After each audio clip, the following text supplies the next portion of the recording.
Lesson 39, a reading lesson. Hi guys, how are you doing today? It's your brother Goomba Diao and welcome back to this lesson, Growing Up Poor. My name is Mike and I was born in a very poor neighborhood in Mbor. When I was little, my mother took care of my brother and me because my father left before I came to this world and he wasn't too interested in being a part of our lives. My mother had to work 2 jobs that didn't pay much. She had to work very hard so that we could have food, clothes, and a place to live. She was great. We loved her and appreciated her efforts.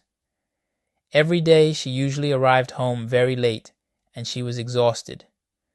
Still, she always cooked nice meals for us, played with us, and made sure that we did our homework. She always insisted on how important it was to get a good education. She couldn't finish school because she got pregnant with me when she was just a teenager. I couldn't finish school, and that's why I must work so hard now, and I earn so little money, she often said.